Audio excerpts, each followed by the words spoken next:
بەناوی خوای بەخشندەی میهرەبان، سەلام و ڕەحمەت و بەرەکەتی خوای گەورە بەسەر هەموو لایەکدا بڕژێ. جارێکی کەش خۆشحاڵین کە بە دیداری مامۆستایان و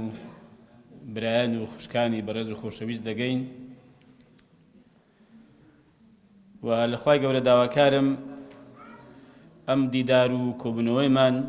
و باقی دیدار و کۆبوونەوەکانی دیکەمان بیکاتە مایەی خێر و پاداشت و خۆشی و قەرەبووی بە باشترین شێوە لە دنیا و لە قیامەتیش. و من دەمێ بەڕاستی لێرە زۆر سوپاسی ئەنجومەنی خەلیفان و بەرپرسی ئەنجومەن و کارژێڕانی ئەنجومەن ئەندامانی ئەنجومەنی خەلیفان بکەم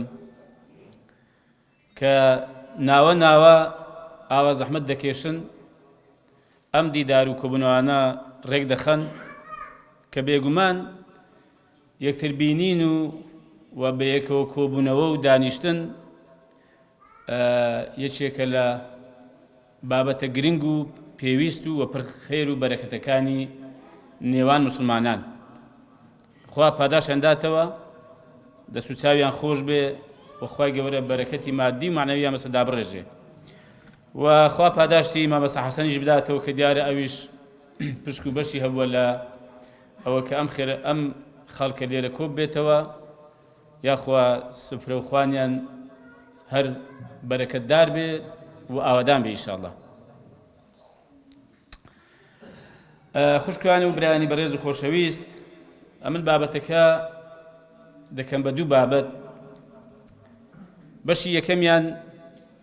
باسی ئەوە دەکەین کە سەرفرازی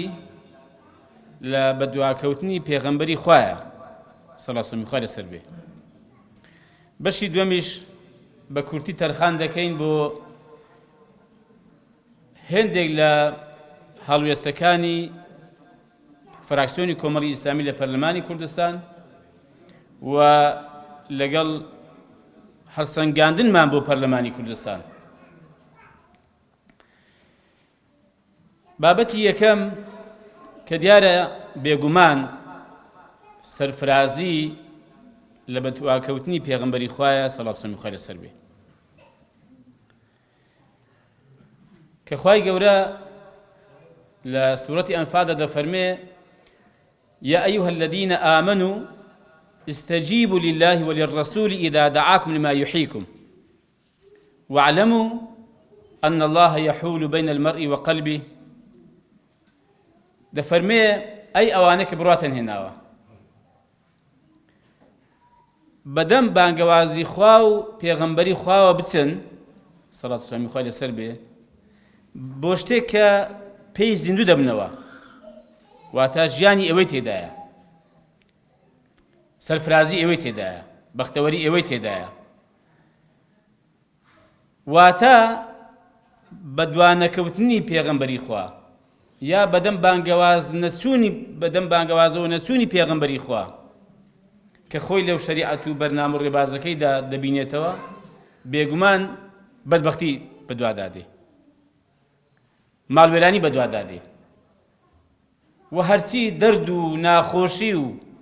گرفتاریەکانی کە مرۆڤ تووشی دەبێ لە ژیانیدا هەمووی لەوەیدا سەرچاوە دەگرێت کە مرۆڤ ئەگەر بە دوای پێغەمبەری خوا نەکەوت سەڵاسەمی خوای لەسەر بێ و ئەم ڕێبازەی هەڵ نەبژارد و پێشیەوە پابەند نەبوو بە شێوەیەکی هاوسەنج و ڕێک و پێک، ئەوە گومانی تێدا نییە کە تووشی بەدبەختی و تووشی ماڵوێرانی دەبێت. چۆن ژیان لە بەدواکەوتی پێغەمبەری خوادا هەیە سەڵاسەمی خوای لەسەر بێ؟ پێغەمبەری خوا بەکردەوە فێری کردوین کە ئێمە تەنها و تەنها ملکەس و گەردەنکەسی خوای پەروەردگار بین، کە لە چەندەقێکی قورئانی پیرۆزدا پێغەمبەر و پێغەمبەران سەڵات و سەلامی خوای لەسەر بێ هەمیان ئەم حەقەتیان دووپات کردوتەوە. قل إنما أنا بشر مثلكم يوحى إلي أنما إلهكم إله واحد کە بێزگە لەوەی کە پێغەمبەران جیاوازیان لەگەڵ غەیری خۆیان بریتی بۆ لەوەی کە وەحیان بۆ هاتووە بەڵام پێشیان گوتون چی یعنی کاکڵە و نێوڕۆژی وەحیەکە چی بووە بریتی ئەنەه لا إله إلا أنا فاعبدون خاطر دەفەرمێ پێیان بگەێنن پێیان ڕابگەین کە هیچ پەرستراوێک نییە بێزگە لە من و تەنها ملکەس و بەنداجی بۆ من بکەن کەواتە لە پێغەمبەرەوە فێر دەبین ئەگە بەڕێی پێغەمبەردا بڕۆین سەڵات و سەلامی خوای لەسەر بێ ملکەچی و گەردەنکەچی بۆ هیچ کەسێک نییە غەیری خوا و هیچ ڕێبازێکی کەس بەڕاست و بە حەق نازانین غەیری ڕێبازی پێغەمبەری پێشەوە سەڵات و سەلامی خوای گەورە لەسەر بێ ئەوە فێرمان دەکا ئاوا سەربەرز بین ئاوا بێمنەت بین مل بۆ غەیری خوا کەس ناکەین مل بۆ هیچ کەسێکی کە شۆڕ ناکەین پێغەمبەری خوا وەما فێر دەکا ئاوا ئینسان ئازاد دەبێ لە هەرچی پەرسترا و معبودی کەی بە ناحەق هەیە کە دیارە بەر لەوەی پێغەمبەری خوا ئەم پەیامە مبارەکە بێنێ خەڵک داریان دەپەرست بەردیان دەپەرست خورمایان دەپەرست سەرشۆڕ و ملکەسی عەبدەکان بوون کۆیلە بوون بە بەندەی یەکتر دەچەوسێنرانەوە زوڵمیان لێ دەکرا بەڵام ئەوە بوو کە پێغەمبەری خوا ئازادی کردن پێ ڕاگەیان کاکە نا غەیری خوای تەعالا هیچ کەسێکی کە هیچ شتێکی کە شایستە وەنێ کە ئینسان ملی بۆ کەس کا و گردەنی بۆ کەس کا هیچ کەسێکی کە تەواو پێغەمبەری خوا سەڵا سەمی خوای لەسەر بێ ئێمە فێری ئەوە کرد کە ئێمە دادگەر بین لەگەڵ هەموو کەس و جیاوازی لە نێوان مرۆڤەکان نەکەین لە هیچ شتێکدا هەر وەک چۆن لە قورئاندا کە خوای گەورە دەفەرمێ وإذا حكمتم بين الناس أن تحكموا بالعدل إن الله يأمركم أن تؤدوا الأمانة إلى أهلها وإذا حكمتم بين الناس أن تحكموا بالعدل أو فرما من بيدك كأمانة كان وك خوي كوك شون أمانتك رادسي كسيد ذكري بيويستا وك خوي أو أمانة رادسي خوانا كيف كاتوا ده فرمي آوا أمانة كان رادسي خوانا كيف كانوا كخوايا يا أجر بيوندي با خلقه هو بي آوا رادسي خلق كانوا أمانة الدين هي أمانة بابتي كهي غير الدين دەفەرمێ بەڵام ئەگەر حکمتان کرد لەما بەینی خەڵک دادگەر بن بە دادگەرانە حکم بکەن دەفەرمێ خەڵک نەیفەرمووە مسلمانان یا بڕواداران فەرموویەتی خەڵک لە زۆر ئایەتیکەدا خوای تەعالا جەختی کردوتەوە کە پێویستە مسلمان ئەهلی ئیمان دادگەر بێ حتى لقل أوانك تشيشوا نزاعش لقلان هي ولا يجرمنكم شنآن قوم على ألا تعدلوا اعدلوا دفرمي با رغلبونوتان يا نزاع مستمر ناخوشتان لقل كسانك واتان لنك دادقرن بن ها دادقربن يعدلوا هو أقرب للتقوى أو نزيت للتقوى أجر راسك متقي وراسك مسلماني تاشي شو الكوتي بيغمبري بيشواي صلى الله عليه وسلم خير السربة دادقربا ولو على أنفسكم أو الوالدين والأقربين أقل لسرخوتان به أقل سردايك باوتان به لقل دايك باوتان به أقل خزمان نزيكي كانتان به لقل هر كسيك بدا فرمي داد قربن وعادل بن نكن خوانا خواستا بملا دابرون يا بولا دابرون ريكو راست كاكا ربازي پیغمبري پیشوا صلى الله عليه وسلم خواستا بها ما فيردكا وەکو باسم کرد فێرمان دەکا کە ملکەسی غەیری خوا نەبین و خاوەن عزت بین و خاوەن کەسایەتی خۆمان بین تەماشاکەن ڕوبعی کوڕی عامیر ڕەزا و ڕەحمەتی خوای لەسەر بێ کاتێکی ینی مرۆڤ بە ئیسلامەوە بەڕێوە بچێ وە شوێنکەوتی و ڕێبازی پێغەمبەر بێ سەڵات سەمی خوا لەسەر بێ. بزانە داخوا چۆن باسی ئەوە دەکا کە خوای تەعالە بۆ ئەمانەی ناردووە، بۆچی پەیدا بوون، چیان لە خەڵک دەوێت. یەشێک لەو قسانێک کە ڕوبعی کوڕی عامیر بە ڕۆستەمی گوتی چی؟ گوتی إن الله ابتعثنا لنخرج العباد من عبادة العباد إلى عبادة رب العباد ومن جور الأديان إلى عدل الإسلام ومن ضيق الدنيا إلى سعة الدنيا والآخرة. دەتوانم بڵێم يعني پوختەی شەریعەت لەم سێ جملەیە کۆبووەتەوە. ئەوە کە سەرەتا باسمان کرد پێغەمبەری پێشەوە سەڵڵەه عەلەیهی وسەلەم فێری کردین مەل بۆ غەیری خوا کەس نەکەین، وە ژیانیش لەوەدا هەیە کە ئینسان بە دوای پێغەمبەرەکەی کەوێ، سەرفرازی لەوەیدا هەیە کە ئینسان بە دوای پێغەمبەرەکەی بکەوێ. دەفەرمێ ئێمە گوتی باشە ما جاء بكم، گوتیوە بۆچی هاتون کاکە ستان دەوێت، وازمان لێنان لە کۆڵمان نابنەوە، ستان دەوێت کاکە. ئایا ئیسلام دین بۆ هاتۆ شەڕ بە خەڵک بفرۆشێ، چێشە لەگە خەڵک پەیدا بکە، سەری خەڵک بێشێنێ، ڕێ بە خەڵک بگرێ، خەڵک بچەوسێنێتەوە؟ نا. طبعا لە کاتێکیدا بوو کە دەزانن کە دەوڵەتی فارس شەڕی بە ئیسلام دەفرۆشت، ڕێی لێ دەگرت، کێشەی بۆ دروست دەکرد، نوێنەرەکانی دەکوشت. اینجا ئەویش پێی گوتی دەزانیت ئێمە بۆچی هاتوین؟ گوتی بۆچی؟ گوتی بابە ئێمە بۆی هاتوین، یعنی هەڵ نەچووە لە کاتێکدا کە دەسەڵاتی هەبوو، سوپایەکی باشی لەگەڵ بوو و پشتیشی بەخوای خۆی قایم بوو و سەریش کەوت لە شەڕدا، بەڵام مەغرور نەبوو. ئەم تێکنەچوونی هاوسەنجی زۆر گرنگە موسڵمانانی بەڕێز و خۆشەویست. لە حاڵەتی شەڕ، لە حاڵەتی ئاشتی، لە کاتێکدا کە فشار لەسەرە، لە کاتێکدا کە سەرکەوتووی، لە کاتێکدا کە شکاوی، حاڵەتی هاوسەنجی لەدەست مەدەن، حاڵەتی مەبدەئی لەدەست مەدەن، مەبادیەکانی خۆتان مەدۆڕێنن، لا نەدەن. زۆر بە ئاسایی گوتی إن الله ابتعثنا، خۆ ئەمەی ناردووە، بخۆمان پەیدا نەبووین. ئەوە ئەرک و وەزیفەیەکی شەرعی و دینی ئێمە جێبەجێ دەکەین. ئێمەی ناردووە کە بەندەکانی خوا لە بەندایەتی بەندان ڕزگارکەین بۆ بەندایەتی خوای پەروەردیگار. هەر کاتێک ئینسان ڕزگار بوو لە بەندایەتی خەڵک، لە بەندایەتی مادە، پارە، پلە و پایە، هەر شتێکی کە بەخوای ئینسان سەربەرز دەبێت، سەرفراز دەبێت، بێمنەت دەبێت. اینجا ومن جور الأديان لەو هەموو ستەم و زوڵمەی کە ئەو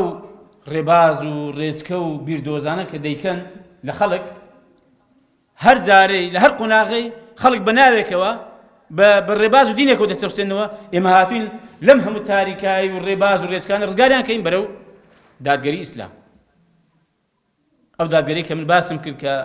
خوای تەعالە دەفەرمێ دادگەر بن، یعنی ئەگەر ئەوەی کە کێشەش لەگەڵی هەیە لەگەڵی دادگەر بی، ناحەزاریت هەیە، دوژمنایەتیت هەیە، بەس هە دادگەر بە. کاکی ئیسلامات فێر دەکا. بۆ ئێوەش گوتی کاکەی وەڵا بۆ چەسپانی دادگەری هاتوین، بۆ لابردنی زوڵم هاتوین. زوڵم، ستەمی چینایەتی بێ، ستەمی نەتەوایەتی بێ، ستەمی ئایدۆلۆژیا بێ، هەر جۆرە ستەمێک ئێمە هاتوین دژی ستەمین بەڕاستی. ستەم لە تاک بکرێ، لە کۆمەڵ بکرێ، لە نەتەوە بکرێ، لە نیشتیمان بکرێ، ئێمە دژی ستەمین. ومن ضيق الدنيا لو بیرکردنەوە لە چوارچێوەی ئەم دنیای تەسک و تریسکەدا کە مرۆڤ دیسانە کە دەکاتە بەندا لەم چوارچێوە تەسکە بیر بکاتەوە بخولێتەوە ئاواتەکانی ئامانجەکانی، هاتوین لەم چوارچێوە تەسک و تریسکە ڕزگاریکەین بەرەو فراوانی دنیا و دواڕۆژ. زۆر فراوانە ئەگە ئینسان بە هیدایەتی خوا بەڕێوەچوو لەسەر ڕێگەی پێغەمبەری خوا بوو صلی الله علیه و سلم لەسەر بێ، زۆر فراوان بیر دەکاتەوە. هەر تەماشای ئەوە سوچێکی ئەم دنیا ناکە، سوچێکی گچکە نابینێ. ئەوەی بەڕاستی ئەوەی کە بەهرەمەند نەبوو بێ لە هیدایەتی خوا، ئەوەی لە ئیسلام و لە قورئان تێنەگەیشت بێ، بەخوا زۆر تەسک بیر دەکاتەوە. وا دەزانێت دنیا خاڵێکی زۆر گچکەیە. ئێمە پێغەمبەر ئەومان فێر دەکات صلی الله علیه و سلم لەسەر بێ، ئاوا مرۆڤ پەروەردە دەکە ئاوا مرۆڤ پێدەگەێنێ و کۆمەلگایەکیش ئەگەر بەم هیدایەتە بەڕێوەچن هەر بە هەمان شێوە پەروەردە دەبن. بەڵام بێگومان ئەمە بەوە دەکرێت کە مرۆڤ باش بە دوای پێغەمبەری خوا بکەوێ سەڵات و سەلامی خوا لەسەر بێ، چاک شوێن پێی هەڵبگرێ. بەداخەوە بەشێکی هۆکاری دواکەوتنی موسڵمانان و ژێردەستەییان و هەندێک جار دەستەمەبوونیان بۆ ئەم لاولا، بۆ ئەحزاب، بۆ حکوومەت، بۆ خەڵک بەڕاستی دەگەڕێتەوە بۆ ئەوەی کە باش بە دوای پێغەمبەری خوا نەکەوتوین سەڵات و سەلامی خوا لەسەر بێ. شوێن پێویمان باش هەڵ نەگرتووە. زامان مەبەستم شوێن پێ هەڵگرتنی ئەو مەبەستم هێندێکی جوزئی نییە، مەبەستم کاکڵەی قەزێک هەیە، یعنی ساغبوونەوە بۆ خوای پەروەردگار و ڕاست و ڕێک بە دوای پێغەمبەری کەوتن بە شێوەیەکی فراوان و هاوسەنگ. ئەوە بەڕاستی وامان لێ دەکات کە ئێمە ئەو کۆمەڵ و ئەو خەڵکە بین کە ئەم ئاین و بەرنامە لەسەردەستی ئێمە خوای پەروەردگار حەز بکە ئینشاءڵڵا، خوا پشتیوان بێ ببوژێتەوە و بەڕاستی گەشە بکە و ببێتە چەتری سێبەر بۆ خەڵک لە بیندا بحەسێتەوە و خەڵک لەبەر سێبەریدا بەحەوێتەوە. بۆیە تەماشاکەن ئەوانەی پێش ئێمە چۆن بە دوای پێغەمبەری کەوتون سەڵات و سەلامی خوا لەسەر بێ. ئەمە نمونەی گسکە و سادە دێنمەوە، بەڵام یعنی نیشانەی چاک بە دواکەوتنی ئەو پیاوە گەورانەیە و باش بەڕێداڕۆیشتنی پێغەمبەری خوایە سەلات و سەلام و ڕەحمەت و بەرەکەتی خوای گەورە هەر بەسەر دابڕژێ. ئیمامی ئەبوبەکر دەفەرمێ لست تاركا شيئا كان رسول الله يعمل به عليه الصلاة والسلام إلا عملت به. دەفەرمێ هیچ شتێکم بەجێ نەهێشتووە کە پێغەمبەری خوا کرد بێتی إلا کردومە. وإني أخشى إن تركت شيئا من أمره أن أزيغ. فەرمووی وەڵڵاهی من دەترسم ئەگەر شتێکم لە ڕێو شوێنیوی فرامۆش کرد بێ سەرم لێ بشێ گمڕابم و لادەم تووشی زەیغ ببم. کاکە ئەو پیاوانە ئاوا بوون، ئەو پیاوە گەورە، یعنی پیاوی گەورە سەرکردەی گەورە ئاوا بە ئاسان دروست دەبێ، یعنی هەر لە خۆ دروست نەبووە، باش بەڕێ پێغەمبەری داڕۆیشتن سەڵات و سەلامی خوا لەسەر بێ ڕحمان بە قوربانی بێ. دەجێڕنەوە عەبدوڵای کوڕی مەعمەر دەجێڕتەوە ئیبن عەباس دەفەرمێ ڕۆژێکی لە خزمەت پێغەمبەری خوا بوو سەڵات و سەلامی خوا لەسەر بێ، دەڵێ پیاوێک ئەنگوستیلەیەکی زێر لە دەستدا بوو، پێغەمبەریش لە دەستی کردەوە فڕەیدا. دەڵێ پێغەمبەری خوا ڕۆیشت، دەڵێ ئێمەش گوتمان کاکە بە خۆت هەڵیگرە و سوودی لێ ببینە بڕۆ، مەقسەدەنەوە بدوار لە دەستی کاتەوە، یعنی بچێ بیفرۆشێ بە شتێکی بدا بیداتە خێزانی، ئەگەر خوشی بیداتە خوشکێکی، ئەگەر دایکی بیداتەوە دایکی، بۆ نمونە سوودی لێ ببینێ. گوتی چی زان؟ گوتی چی؟ گوتی لا والله لا آخذه أبدا وقد طرحه رسول الله صلى الله عليه وسلم. فەرمی والله قەت هەڵی ناگرمەوە کە پێغەمبەری خوا فڕێداوە چۆن هەڵی دەگرمەوە. کاکە والله ئەو پیاوانە ئاوا گەورە بوون، شتیان پێکراوە، یعنی توانیوانە خزمەت نەکەر بە خۆیان بە هەموو مرۆڤایەتی بکەن، توانیوانە نەکەر خۆیان ڕزگارکەن، کورە هەموو مرۆڤایەتی ڕزگارکەن. یعنی بەڕاستی ئێمە ئەگە بمانەوێ سەربەرز بین و بەڕاستی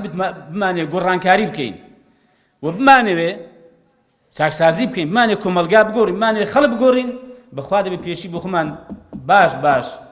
و دوای پێغەمبەری کەوین سەڵات و سەلامی خوا لەسەر بێ بەکردەوە بە هەڵوێست هەنگاو بە هەنگاو، بەڵام لە گرنگ و لە گەورەوە دەستی پێ بکەن. ئەمە نمونە سادانە دێنمەوە بۆی کە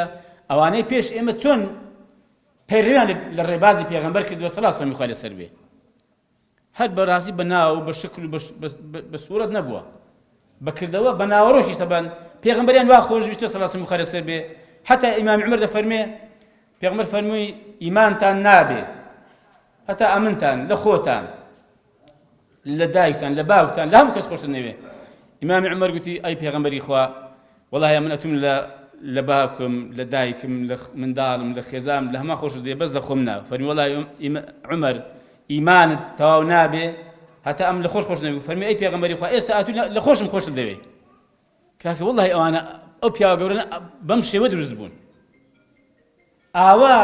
گویان لە پێغەمبەری گرتو ئاوا بەدوای کەوتن ئاوا خۆشیان ویستووە. قل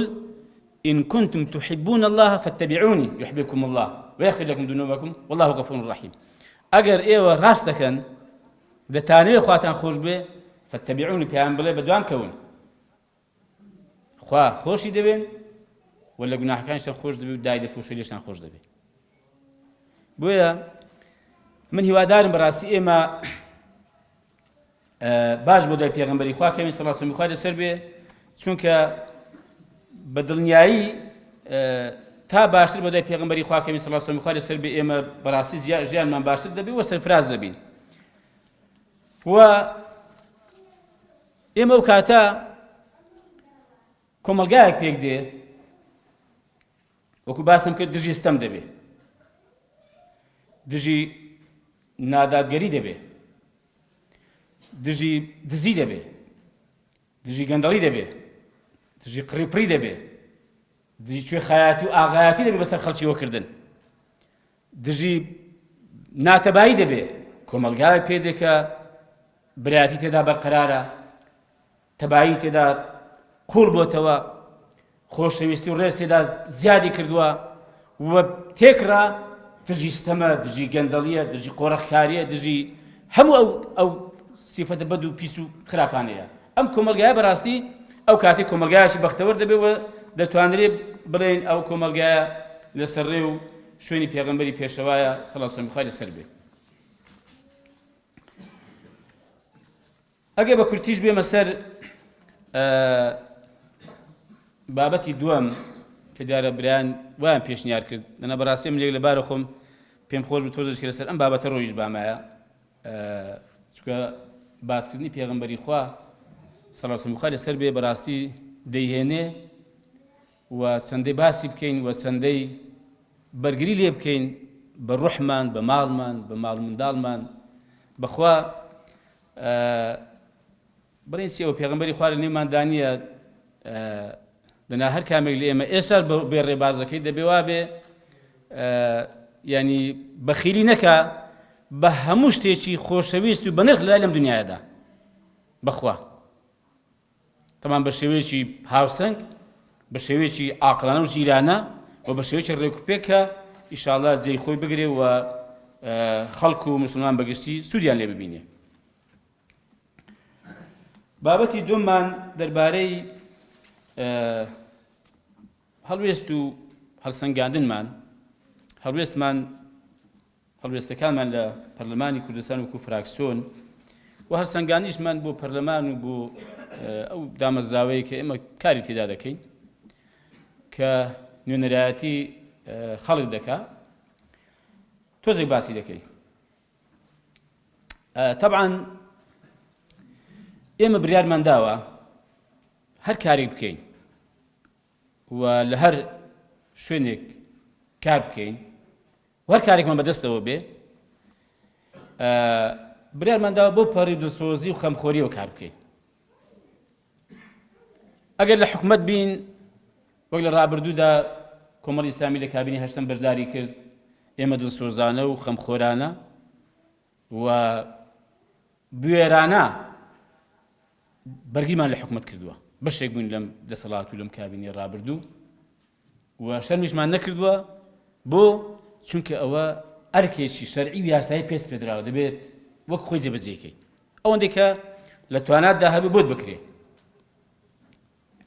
ئێمە کە ئێستا ئۆپۆزیسیۆنین هەردیسان بڕیارمان داوە پشتیوان بەخوای گەورە ئۆپۆزیسیۆنێکی بوێر و ئیشاڵڵا نوێنەرایەتی خەڵک دەبین کە ئەوەش بەڕاستی دیسانە کە ئێمە قەناعەتێکی مەبدە ئیمانە ئەگەر وانە بین لە هەردوو حاڵەتەکەی باز دەکەم ئێمە خیانەتمان لە خوش کردو لە خەڵکیش کردووە چونکە لە هەردوو حاڵەتیدا بەڕاستی خەڵک دەنجی پێداوی خەڵک پشتیوانی کردووی بۆی ئەگەر لەم سێکتەرە کار بکەی بە دڵسۆزی بە خەمخۆری کار بکەی و چی پێ دەکرێت بۆ خەڵک بیکەی و لەوەی دیکەشدا هەر بە هەمان شێوە چی لە تواناتدا هەبێت دەبێ ئەنجامی دەی و ئێمە بە هاوسەنگیش ئەنجاممان داوە لە هەر وێزگەیەکدا کە هەڵوێستێکمان بوو بێ لەبارەی بابەتێکەوە خەڵکێک حزبێک هاتووە بیخۆزێتەوە مەرامی خۆی تێدا تاحقیقکە ئێمە لێ نەگەڕاوین ئێمە ڕاستە هەر کارێک بکەین و هەر هەڵوێستێکمان نوان بێ هەوڵمان داوە زۆربەی خەڵکی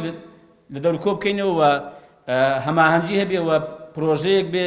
هەڵوێستێک بێ بۆ هەمووان بێ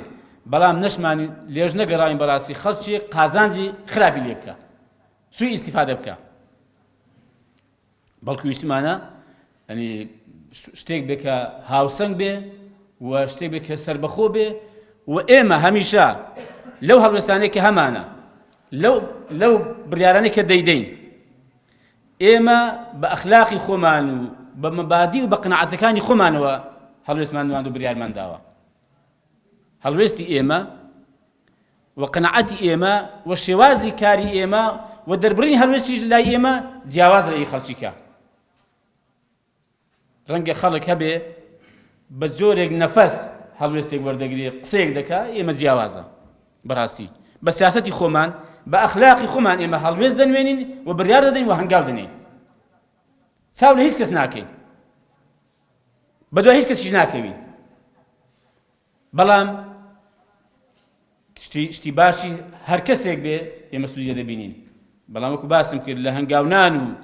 لە پرۆژەماندا و لە هەڵوێستەکانماندا ئێمە خاوەنی سیاسەت و ئەخلاق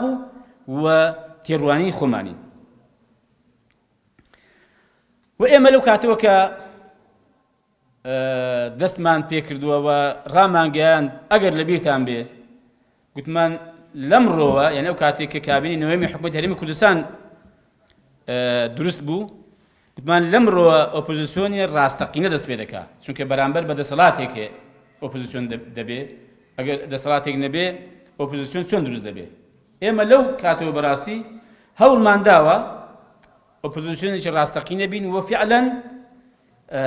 ئەرچی خۆمان ئەوەی کە لە پەیڕە و لە یاساکانی داهاتووە جێبەجێکەین پەیڕە و یاسا بۆیە کاتێک لە بابەتی پرساندندا خەڵکێک گوتیان کاکە ئەمە دوژمنایەتی و دژایەتیکردنی حکومەت و سەرۆکی حکومەت و ئەوانەیە ئێمە گوتمان کاکە بۆ دوژمنایەتی و دژایەتیە هەر بەو پەیڕەوەی کە لە پەرلەمان پەسەند کراوە لایەنەکانی دەسەڵات خۆشیان تێدا بوون پەسەندیان کرد و دەستیان بۆ هەڵبڕیوە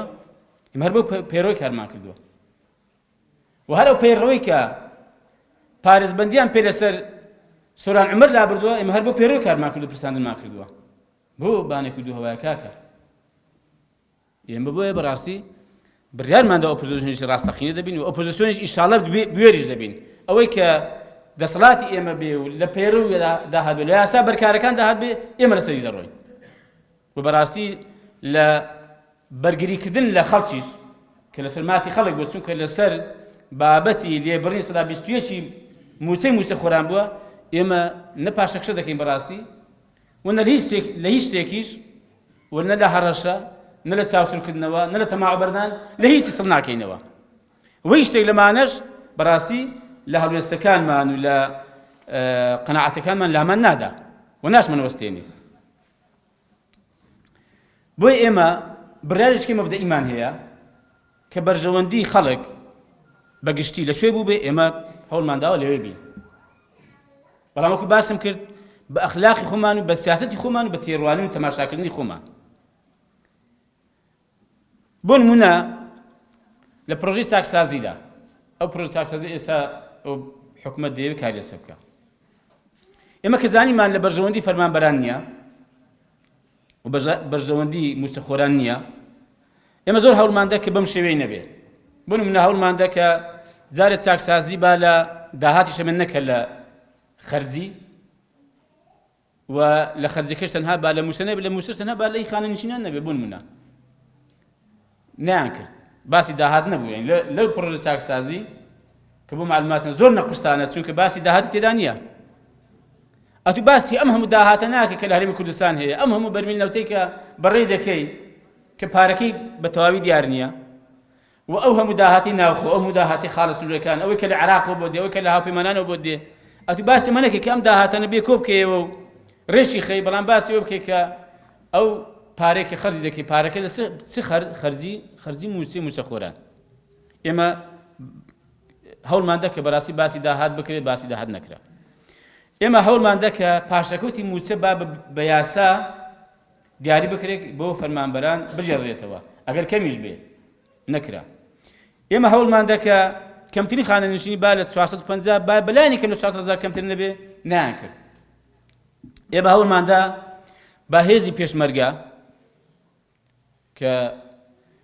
وە هێزەکانی ناوخۆ بکرێن بە هێزی نیشتیمانی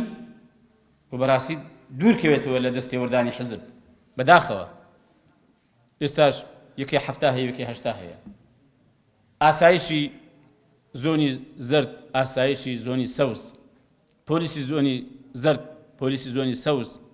باقی فەرمانگەکانی کە هەموو دنیا دەزانێت کە ئەمە بە حزبی کراوە. بزانم مەگەر بەڕێککەوتنی یعنی بەشداریکردن لە حکومەت یا لە حکومەتە خۆجیەکان، بزانم بەڕێوەبەرێکی گشتی لە وەزارەتێک لە شارێک دەبینیەوە لە زۆنی زەرد غەیری پارتی، بزانم لە زۆنی سەوز بەڕێوەبەرێکی گشتی، بەڕێوەبەرێکیش یە قوتابخانەیەکی ئی شوێنێک دەبینەوە کە سەربەیەکی نیشتیمانی کوردستان نەبێ، تەزکیان نەکرد بێ لە مەڵبەند و لە لەقەکانیان. ئێمە داوامان کردو کە کاکە ئەگە باسی چاکسازی دەکەن بە ئەمەش لە زمانی چاکسازی بێ، ئەمە لە هەمویان گرێتە بەڕاستی. یعنی چی ئەمە؟ یعنی بە دامەرزاواییکردنی دامەرزاوەکانی هەرێمی کوردستان کە تا ئەم دامەدەزگایانە بە دامەرزاوی نەکرێ، واتە مڵکی حزب نەبێ، مڵکی کەسەکان نەبێ، مڵکی گشتی بێ، ئەو کاتێ بەڕاستی دەتوانین بڵێن ئێمە خاوەنی حکومەتی هەرێمی کوردستانی، خاوەنی پەرلەمانێکی ڕێکوپێکین، خاوەنی ئەنجومەنێکی دادوەری دادگەرین. ئەمە بۆیە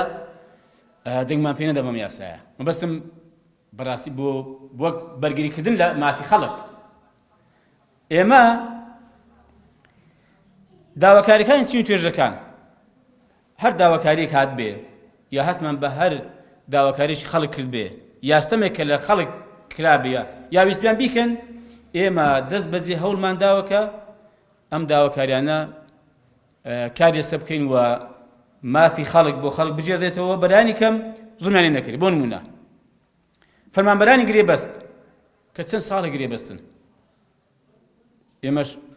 بەشێک بوون لەو پرۆژەی کە داوامان کرد کە بکرێن بە هەمیشەیی، و خوێندنەوەیەکەمیش بۆ پرۆژەی یاساکە کرا، بەڵام حکومەت فشاری کرد کە پرۆژە یاساکەیان بۆ بجێڕدرێتەوە لەبەر بە بیانووی هێندێک کەموکری هەیە کە موکریەکانی تاوا بکەن. ئێستاش لەگەڵ ئەم پرۆژە یاسایە ئەوە دێتەوە بۆ ئێمە کە موکریەکانیان تاوا دەکەن کە زیاتر لە ساڵێکی پێچووە. ئێمە بەرگریمان لێ کردوون. مامەستایانی وانە بێژ کە دیسانە کە بەڕاستی چینی توێژێکی زۆر ستەم لێ کراون، 250,000 300,000 دینار وانە بێژن،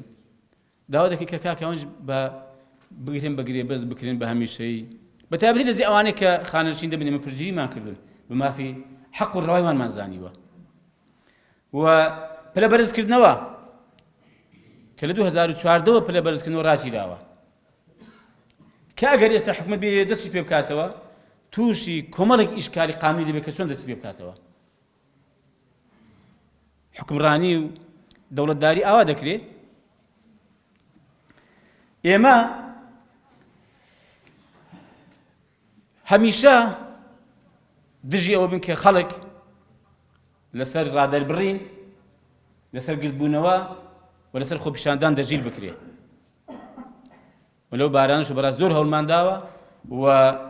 لەگەڵ هەموو ئەو پرۆژانەش بەشدار بووین لەگەڵ هەموو ئەو هەنگاوانە بووین کە دژی دەستگیرکردنی خەڵکە لەسەر ئازادی ڕادەربڕین و لەسەر گرتبوونەوە لەسەر خۆپیشاندان لەسەر مافێکی ڕەوای خۆی نەک هات بێ پەڵک بە حکومەت بگرێ نەک هات بێ خۆپیشاندان و گرتبوونەوەی سیاسی بکە بۆ ڕاماڵی دەسەڵات نەبووە بۆ داواکردنی مافێکی خۆی بووە موسەخۆرە بە 2 مانگ موسەی پێدا بە لێبڕینیشەوە تەمەن یا هەڵوێ دەکا کە موسەکەم لە کاتی خۆیدا بمدێ و لێشی مەبڕە ئەین چێم دامایە چی یانی خەڵک بژیرێ لەسەری خەڵک ئیهانە بکرێ سوکایەتی پێ بکرێ ئێمە سەبارەت بە داهاتیش هەڵوێستمان هەبووە چونکە بەشێکی قەیرانەکانی ئەم وڵاتە پەیوەندی بە داهاتەوە هەیە و حتى ئەم دەسەڵاتە سیاسیە گەندەڵە نادادگەرە کە ماوەتەوە کە ستەم دەکات درێژە بە ستەم دادگەریەکەی دەدا بۆی ئەو داهاتە ناشەرعی و نادروستەی کە بەدەستێوەیەتی ئێمە ویستمانە بەڕاستی ئەم داهاتە شەفاف بێ و چەند جاریش داوامان کردو کە کاکە بابزانی داخۆ داهاتی ئەم هەرێمی کوردستان چەندە ئەوە ئێستاژ نییە ئێمە قسێ دەکەین ئێمە لە کابینی هەشتەمیش بەشدار بن ئەم قسەیەم کردووە من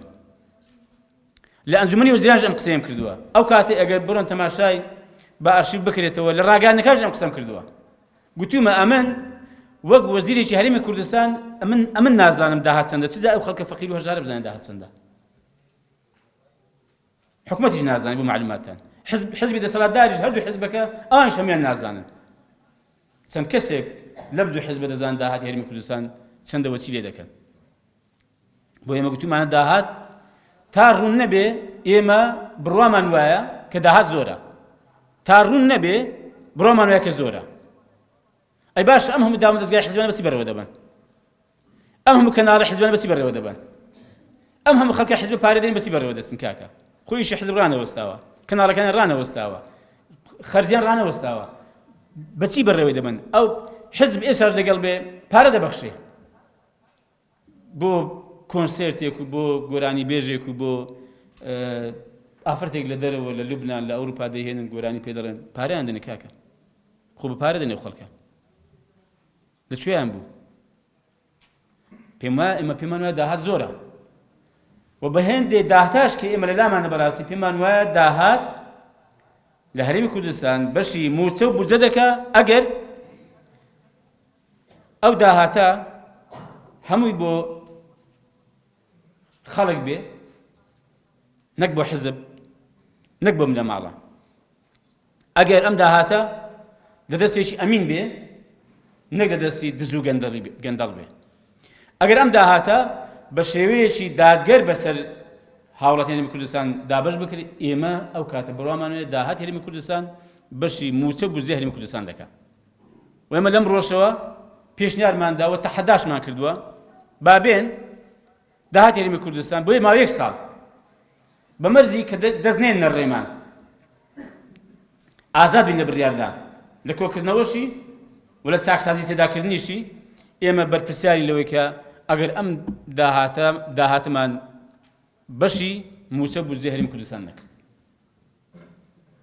بۆ ئێمە شەڕیشمان لەسەر ئەو بابەتە کردووە بەڕاستی بەردەوامیش چونکە پەیوەندی بە ژیان و گوزەرانی خەڵکەوە هەیە و پەیوەندیشی بە درێژە پێدانی ئەم دەسەڵاتە ستەمکارە هەیە بۆیە ئێمە هەر ستەمێک لە هەر سێکتەرێکەوە بکرێ لە هەر کەسێکەوە لە هەر ڕوێکەوە ئێمە بە ئەرکی خۆمانمان زانی و کە لەسەری وەدەنگ بین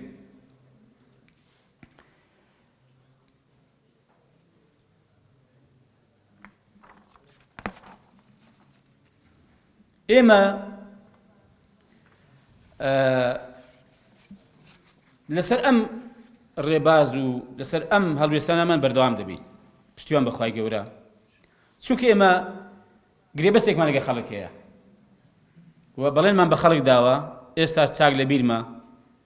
لە کاتی هەڵبژاردنەکان کە ئێستاوە 2 ساڵ بەسەر سوێن خواردنی یاسایی پەرلەمانتارانی پەرلەمانی کوردستان تێدەپەڕێ 6 11 2018 سوێن خوراوە ئێستا کە 6/11/2020 2 ساڵە 2 ساڵ و 1 ڕۆژ ئێمە بەڵێمان بە خەڵک دابوو کە خەمخۆر و دڵسۆزی خەڵک دەبین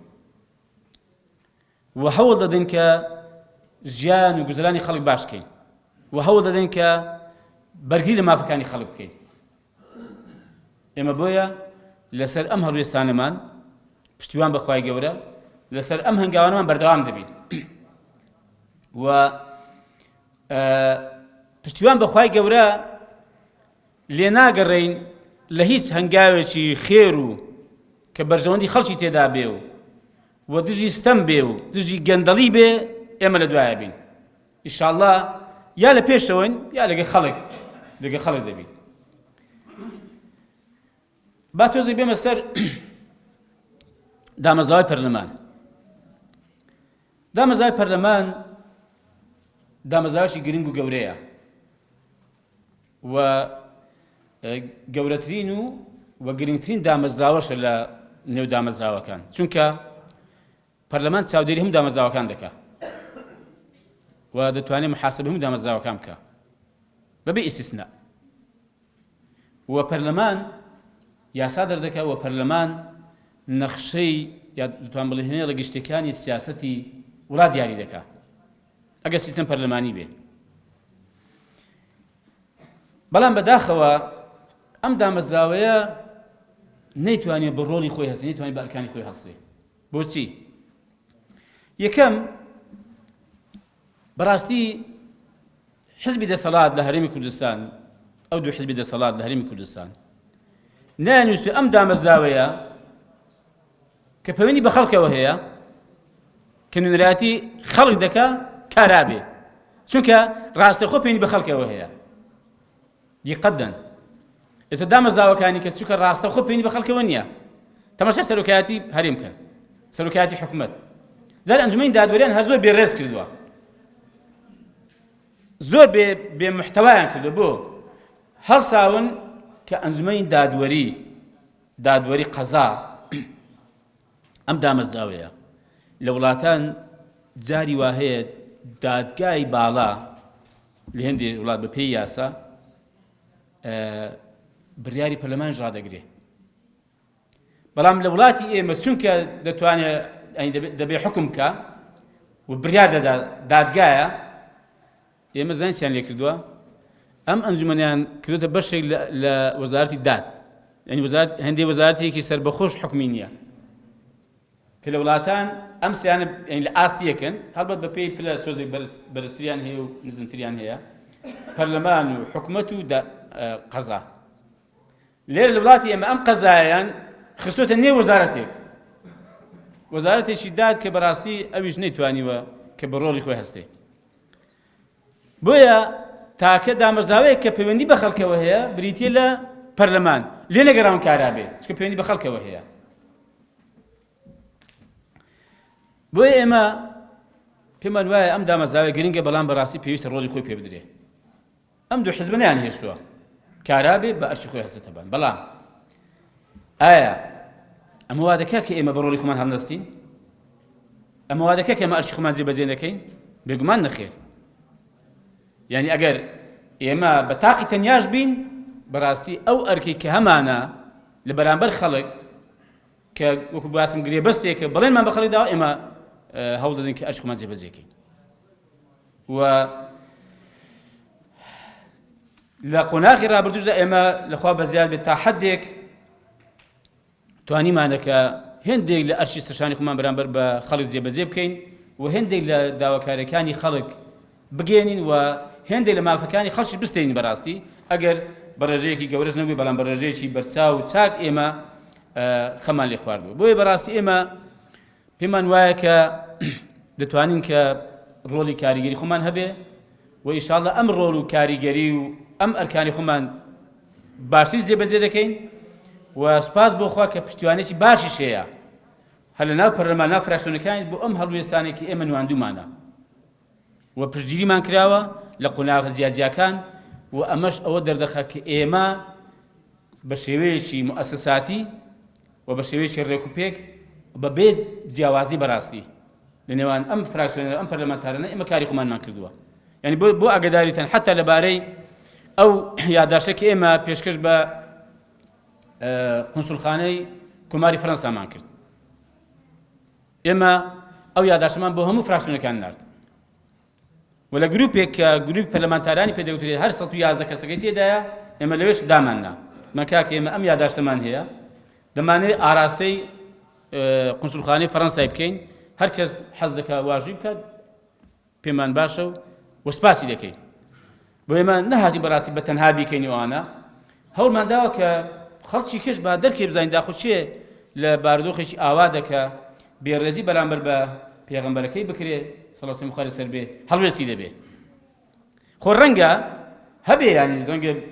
25 کەس ڕەنگە 25 کەس قناعەتی ما لە ناخەوە لە دڵەوە بین لەگەڵدان بەڵام لەوانەیە حزبەکانی بارودۆخەکانیان ڕێیان لێگرتووە کە بێ ئەویش واژووی بکە بەداخەوە کە ئەمەش دیسان نەبوونی ئازادی دەسەلمێنێ و بەنی کۆت و بەندکردنی ئەم پەرلەمانە دەگەیەنێ کە دیارە لە قۆناغەکانی ڕابردوودا خۆتان دەزانن پەرلەمان پەک کراوە پەرلەمان ڕێدەگیراوە پەرلەمان خەڵکی دەرکراوە پەرلەمان سوکایەتی پێکراوە داخراوە هەمووان لەگەڵ کراوە بەڕاستی. بەڵام ئەم پێم وایە ئێستاش پەرلەمانتاری بوێر پەرلەمانتاری سەرڕاست پەرلەمانتاری دڵسۆز لە هەموو فراکسیۆنەکان بەڕاستی هەیە کە دەیەوێ بەڕۆڵ بە ئەرچ خۆی هەستێ بەڵام بەداخەوە سەرۆکایەتی پەرلەمان سەرۆکایەتێکی لاوازە و نەیتوانێت ئیدارەی ڕێکخپێش ئەم پەرلەمانە بکە بەداخەوە کە تەواو بە حزبی کراوە بۆ ئاراستەی دەبردرێت کە حزب چی پێش باش بێ و چی بە مەسلحەت بزانێت پەرلەمان بۆ ئاراستە هەنگاوبوونێ بۆ ئاراستە کار بکە. بۆیە تەماشا بکەن ئەو یاسانەی کە پەسەند دەکرێن لە ساڵ 2019 تەنها 4 یاسا پەسەند کراوە ئەویش بەشی زۆری ئەوانە کە حکومەت ناردێتی ئەی بەشی خەڵک ئەوکە پەنی بەژیانی خەڵکەوە هەیە پەیوەندی بە مافەکانی خەڵکەوە هەیە. بۆ ئێمە پشتیوان بەخوای گەورە لە بەشی خۆماندا ئەوەندەی کە پەیوەندی بە ئێمەوە هەبێ ئینشاءڵڵا هەڵوێستی گونجاومان دەبێ و بەش بە حاڵی خۆمان لەو بەشەی کە پێوەندی بە ئێمەوە کارا دەبێ و هەمیشە لەسەر ئەم ڕێباز و ئەم بەرنامەی ئینشاءڵڵا بەردەوام دەبێت. ئەمە دووبارە خۆشحاڵم بە دیداری هەموو لایەکتان یاخۆ ساغ و سەلامەت بن و سەرفراز بن و خوای گەورە تەوفیقمان بدا و پشتیوانیمان بکە بۆ هەر کارێک بۆ هەر هەڵوێستێک بۆ هەر کردەوەیەک بۆ هەر بەندایەتیەک کە خوا بۆ خۆی پێی خۆشە و لەسەر ڕێ و ڕێبازی پێغەمبەری پێشەوایە صلاة و سلام و رحمة و بەرەکەتی خوای گەورەی لەسەر بێ. وصلى الله على النبي الأمي محمد وعلى آله وصحبه وسلم.